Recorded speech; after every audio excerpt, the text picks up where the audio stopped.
Jadi saya masuk polisi itu pun benar-benar persiapan. Ini juga pengalaman bagi orang-orang ya, karena itu selalu terjadi. Katanya masuk polisi bayar, sebenarnya Harus tidak. ada orang dalam, Bang. Harus ada orang dalam. Saya orang dalam orang luar pun nggak ada. Jadi tetap ya kesiapan kita pribadi. Namanya kita mau pintar ya belajar, mau kita lulus ya harus usaha kan gitu kan.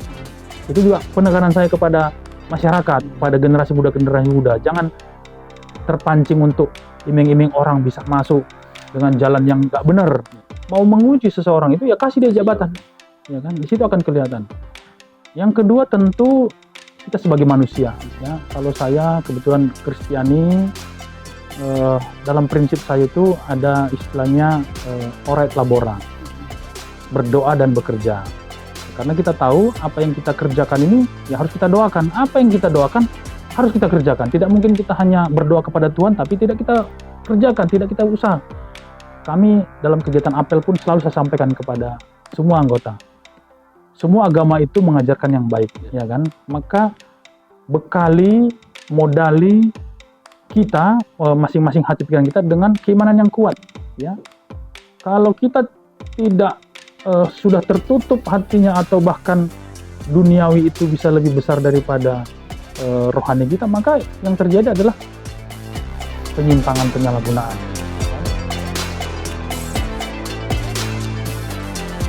Bang, boleh diceritain perjalanan karir Abang sebelum sampai titik sekarang? Ya, jadi saya dulu itu kan masuk dari Polda Sumatera Utara. Saya anak ketiga dari 4 bersaudara. Waktu saya Keluarga polisi juga, Bang? enggak. Oh, okay. Bapak saya itu, ayah saya itu PNS. Pada saat saya kelas 1 SMP atau kelas 2 SMP itu bapak saya itu stroke, ya kan? Stroke, kemudian kami 4 bersaudara dulu, ya kan? Ibu rumah tangga? Ibu rumah tangga, nggak ada pekerjaan. Jadi memang situasi itu membuat saya juga harus mandiri waktu itu ya. Saya bukan orang susah, tapi bukan orang berlebihan. Artinya karena kebetulan bapak kan PNS. Kita masih lebih beruntung dengan orang-orang lain. Karena masih banyak juga yang jauh lebih susah dibandingkan kita. Tapi kondisi itu membuat saya harus mandiri dan saya menyadari kalau saya mengharapkan kuliah yang berbayar, maka akan membuat ibu saya. Ya. Kemudian saya kelas 1 SMA, ayah saya meninggal. Ayah saya meninggal waktu saya kelas 1 SMA. Berarti sakitnya berapa lama, Bang? Sempat SMP, 3 tahun ya. 3 tahun, okay. Dari kelas 1, berarti sekitar kurang lebih 3 tahun meninggal.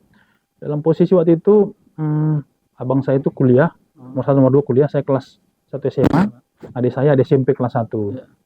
Nah, setelah meninggal, maka ya kita jadi lebih, bagaimana caranya supaya ibu kita ini jangan terbebani, ya kan? Sehingga kemudian pada saat itu saya berpikir untuk bisa mengikuti pendidikan-pendidikan atau sekolah-sekolah yang memang dibiayai pemerintah. Salah satunya adalah polisi. Dan syukur alhamdulillah setelah lulus SMA saya mendaftar polisi. Karena memang sejak kelas 2 SMA saya udah persiapan, Bang. Karena saya tahu kalau saya nggak persiapan kita akan kalah bersaing kan. Saya belajar, saya latihan fisik semua saya persiapkan. Jadi saya masuk polisi itu pun benar-benar persiapan. Ini juga pengalaman bagi orang-orang ya, karena itu selalu terjadi. Katanya masuk polisi bayar, sebenarnya harus tidak. Ada orang dalam, Bang. Harus ada orang dalam. Saya orang dalam orang luar pun nggak ada. Jadi tetap ya kesiapan kita pribadi. Namanya kita mau pintar ya belajar, mau kita lulus ya harus usaha kan gitu kan. Itu juga penekanan saya kepada masyarakat, pada generasi muda, jangan terpancing untuk iming-iming orang bisa masuk dengan jalan yang nggak benar. Itu pasti akan tidak baik hasilnya. Nah, saya tes kelas 3. Jadi kelas 2 tahun Abang persiapan? 2 tahun saya persiapan, mempersiapkan diri. Sekali tes, saya diterima. Nah, kemudian saya masuk tahun 99, lulus 2002. Ya, nama batalon saya, angkatan saya Wicaksana Lagawa, Akpol 2002. Kemudian saya lulus 2002 ditempatkan di Kalimantan Timur, di Balikpapan. Saya dari 2023 awal sampai 2009. Kemudian saya masuk PTIK di Jakarta. Di situ kurang lebih 1,5 tahun kalau tidak salah. Saya lulus 2010, kemudian penempatan di Polda Kalimantan Barat. Dari Kalimantan Barat saya 10 bulan penempatan di Polda Sumatera Utara. Jadi dari 2010 sampai 2018 saya tugas di Polda Sumatera Utara. Saya pernah itu Bang tugas di Polsek Percut Setuan. Oh iya. Kalau Bang browsing-browsing nanti Percut Setuan itu termasuk daerah yang apa ya, banyak viral-viralnya dulu itu. Kejadian. Nah, udah itu 2018 saya lulus Sespim. Iya. Saya penempatan Bareskrim. Jadi saya 2018 akhir sampai 2021 saya tugas di Bareskrim. Saya di Direktorat Cyber. Oke. Ya, Direktorat Cyber. Saya 3 tahun di situ.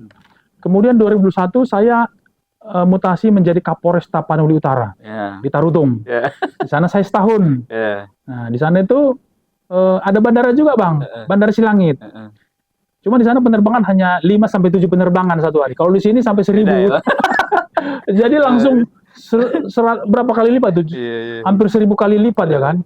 Hanya menghadapi 7 penerbangan, langsung ke 1000 penerbangan satu hari. Nah, kemudian di Tapanuli Utara saya 1 tahun, pindah ke Simalungun, Polres Simalungun. Polres Simalungun itu membawahi Danau Toba, Bang. Iya. Parapat. Kalau Abang tahu, Parapat Danau Toba itu salah satu proyek strategis nasional. Jadi pemerintah itu sekarang lagi gencar-gencarnya mengembangkan destinasi wisata. Kan ada 5, Iya. salah satu Danau Toba itu. Danau Toba. Jadi saya termasuk sering juga bertemu dengan pejabat-pejabat karena pasti kunjungan ke sana. Nah, kemudian di Januari 2024 di tahun ini saya kemudian dimutasi menjadi Wakapolresnya Bang Berto, Pak Berto. Saya jadi Wakapolres ini dari Januari 2024 sampai kemarin TR mutasi itu turun November. Nah, mutasi itu pun turun waktu saya sedang mengikuti pendidikan ILEA di Roswell, Amerika Serikat. Ya, jadi saya diinformasikan. Dapat promosi jadi Kapolres Bandara Soekarno-Hatta. Saya lagi lagi di kelas itu, lagi belajar. Nah, kemudian itu TR-nya kan turun kalau tidak salah di bulan November tanggal 11 kalau nggak salah itu. Ya kan? Itu masih 10 hari kemudian baru boleh pulang. Jadi setelah kembali ke Indonesia, barulah serah terima dilaksanakan tanggal 25 November 2024 kemarin. Dan kemarin tanggal 25 itu pas 1 bulan kita di sini. Tentu dengan tanggung jawab yang lebih besar ini, maka dengan jabatan sebagai Kapolres maka tanggung jawab lebih besar, ya kan? Tanggung jawab, maka saya mencoba membangun sistem di Polres Bandara Soekarno-Hatta yang sebenarnya sudah baik, ditinggalkan oleh Pak Roberto itu sudah baik, sudah tertib, sudah sudah berjalan sistem yang baik. Maka saya akan meneruskan, dan hal-hal yang masih perlu kita benahi tentu akan kita benahi. Sekali lagi bahwa Bandara Soekarno-Hatta ini adalah pintu gerbang, etalase, ya. Orang dari luar daerah masuk ke Jakarta, orang dari luar negeri maka mendaratnya pertama kali di Jakarta. Maka bagaimana orang yang akan masuk ke Indonesia, masuk ke Jakarta ini bisa merasakan keamanan, kenyamanan, pelayanan yang optimal, ya. Tentu berkolaborasi, bersinergi dengan komunitas Bandara Soekarno-Hatta. Dengan pelayanan itu maka harapan kita itu bisa membangun wajah dan nama Indonesia ini baik khususnya di mata internasional. Yang kita lihat memang 25% penerbangan itu adalah rata-rata penerbangan internasional. Jadi dari contohnya 1000 ada penerbangan, maka hampir 25% itu adalah penerbangan internasional, baik yang keluar maupun yang masuk ke Jakarta. Kira-kira gitu, Bang Eko. Kalau ini, Bang, hobi? Saya hobinya lari. Ya, jadi saya termasuk orang yang hobi lari. Ya. Saya kalau nanti dilihat, kalau saya punya akun Instagram, tapi yang saya posting itu kalau tentang lari, kalau tentang tugas nggak pernah saya posting. Saya hobi lari saya, Bang. Jadi kalau ada running di Jakarta ini, khususnya Jakarta ya, pasti banyak yang saya ikuti. Ya, kemarin saya baru ngikuti tanggal 20 hari minggu kemarin tanggal 20 berapa ya? 29 kalau tidak salah. Saya baru mengikuti lari 10K di BSD. Itu diselenggarakan oleh salah satu toko olahraga. Kemudian sebelumnya juga saya pernah mengikuti salah satu kegiatan running dilaksanakan oleh suplemen kesehatan. Kemarin sebenarnya saya mau ikut ini, Bang, Kompas Marathon Borobudur Marathon. Saya udah daftar itu. Itu kan susahnya minta ampun itu. Mendaftarnya itu 6 bulan sebelumnya. Tapi kita deg-degan nungguin emailnya. Iya, saya dapat tiketnya tapi nggak beruntung, saya belum bisa karena itu kan acaranya tanggal 1 kalau nggak salah ya. Saya baru dilantik jadi Kapolres kan, nggak mungkin saya meninggalkan wilayah. Jadi itu hobi saya. Dulu bulu tangkis juga. Oke. Cuman memang dengan situasi sekarang ini apa ya, agak waktu kita agak berkurang sedikit untuk olahraga. Tapi saya selama Wakapolres juga saya rutin bang, lari-lari seputar-seputar sini. Ya Paling jauh memanfaat- berapa kilometer? saya belum jauh-jauh sih bang, paling jauh paling 21 kilo. 21 ya. Ya pernah saya beberapa kali ngikuti. Hmm. Yang kemarin yang di SBSD bulan lalu itu 10K. Hmm. 10K. Kemarin saya mau coba yang Borobudur maraton itu. Saya mendaftarnya half marathon, Iya. tapi nggak jadi ikut. Karena kemarin kalau nggak salah pas lagi di itu ya, bukan di Semarang, bukan di Semarang. Saya berharap tahun depan bisa ikut. Iya, mudah-mudahan bang. Nanti saya sampaikan. Iya. Kami juga punya event namanya Super Bowl Run bang. Oke. Iya. Di Jakarta. Di Jakarta. Oke, nanti aku boleh ikut lah ya. Boleh. Ya. Aman bang. Siap. Rutin setiap bulan. Tiap tahun bang. Oh tiap tahun. Tiap Oke. tahun. Tribun. Ya, Tribun. Oke, mantap. Eventnya Nanti aku mendaftar ya bang ya. Siap. Nanti kita kasih undangannya. Oke. Bang izin terakhir bang. Ya. Tadi abang jelaskan soal pentingnya Bandara Suta ya sebagai etalase dunia kita nyebutnya dengan dunia luar.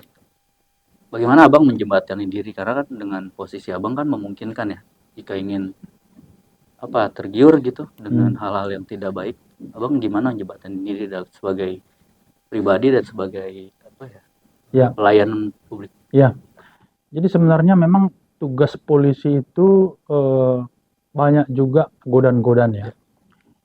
Yang kalau kita tidak kuat, iman kita tidak kuat, sifat kita tidak bisa kita kontrol, maka yang terjadi itu adalah seperti kasus seperti itu. Nah, kalau saya pribadi, mudah-mudahan saya akan berupaya bisa mengendalikan pikiran, bisa mengendalikan emosi, hasrat, keinginan, ya. Karena sekali lagi bahwa pada saat seseorang itu dikasih jabatan, disitulah sebenarnya untuk menguji, ya. Saya lupa tentang isi teorinya, tapi beberapa yang saya dengar bahwa mau menguji seseorang itu ya kasih dia jabatan, ya kan, di situ akan kelihatan. Yang kedua tentu kita sebagai manusia, ya. Kalau saya kebetulan Kristiani, dalam prinsip saya itu ada istilahnya ora et labora, berdoa dan bekerja. Karena kita tahu apa yang kita kerjakan ini ya harus kita doakan. Apa yang kita doakan harus kita kerjakan. Tidak mungkin kita hanya berdoa kepada Tuhan tapi tidak kita kerjakan, tidak kita usaha. Atau hanya kita mengandalkan kekuatan kita tapi kita tidak mengandalkan Tuhan. Jadi kami dalam kegiatan apel pun selalu saya sampaikan kepada semua anggota. Semua agama itu mengajarkan yang baik, ya kan? Maka bekali, modali kita masing-masing hati pikiran kita dengan keimanan yang kuat, ya. Kalau kita tidak sudah tertutup hatinya atau bahkan duniawi itu bisa lebih besar daripada rohani kita, maka yang terjadi adalah penyimpangan, penyalahgunaan, ya kan? Jadi sekali lagi memang dalam mengantisipasi, memfilter hal-hal yang seperti itu, biasanya saya selalu ada kata hati yang selalu bisa mengontrol kita. Oh, itu jangan, oh itu tidak boleh, itu nggak benar. Itu yang kemudian harus selalu kita kita latih, kita asah. Tapi yang paling penting juga adalah saya menyadari bahwa profesi saya sebagai anggota Polri ini adalah tempat pengabdian, ya. Pengabdian, panggilan tugas yang memang sebenarnya tugasnya adalah melayani, melindungi masyarakat, menegakkan hukum, memberikan pengayoman kepada masyarakat. Maka kalau sudah prinsip-prinsip tugas pokok itu yang kita lakukan, ya mudah-mudahan hal-hal yang sifatnya negatif itu bisa kita kesampingkan. Kalaupun ada godaan, ya kita lebih fokus dan lebih utama untuk memberikan perlindungan, pengayoman, pelayanan masyarakat. Itu yang kira-kira. Ada pesan juga Bang dari orang tua? Ya, jadi saya ingat bahwa tadi ibu saya itu sebenarnya bukan membesarkan. Jadi di tengah jalan kan ayah saya meninggal, bapak saya meninggal. Saya tahu bahwa pengorbanan ibu saya itu begitu luar biasa, ya. Bayangkan tanpa setelah meninggal kan pasti gaji seorang PNS itu kan berkurang, dan kami bisa semuanya menyelesaikan pendidikan dan ya semuanya bisa mandiri lah, artinya Berarti bisa. abang dan kakak selesai kuliah. Selesai, abang saya selesai, nomor 2 selesai. Selesai. Abang jadi Saya iya. polisi nomor Adik saya pun selesai kuliahnya. kuliah. Iya, Ibu yang iya. Adik saya nomor 4 itu dari Pajajaran lulusnya. Unpad. Abang saya nomor 2 dari USU. Oke. Saya yang nggak, saya kuliahnya setelah jadi polisi. Iya, siap. Kalau nomor 1, nomor 2 itu USU. Oke, Saya setelah jadi polisi baru kuliah. Oke. Adik saya itu dari Pajajaran dia lulusnya. Dan bisa sekolah, bisa selesai ya. Jadi sebenarnya selama kita berusaha dan berniat baik, ya pasti Tuhan akan memberikan jalan lah ya. Yang penting kita jangan juga mengeluh. Kalau mengeluh kan nggak ada jalan keluar. Tapi berupaya berusaha, ya mudah-mudahan Tuhan akan memberikan jalan, bukan jalan. Kira-kira Siap. gitu, Bang. Terima kasih banyak, Terima kasih Bang Eko. Bang Ronald. Ya, Sobat WK, Sobat Tribun Tangerang. Demikian obrolan kita bersama Bang Ronald Cipayung, Kapolres Bandara Soekarno-Hatta. Beliau sudah menyampaikan bahwa nggak usah takut kalau berlibur di sini sudah pasti aman, nyaman ya Bang ya. Dan kemudian kita juga bicara profil beliau. Silakan diambil yang baik-baiknya. Sampai bertemu dengan narasumber lain.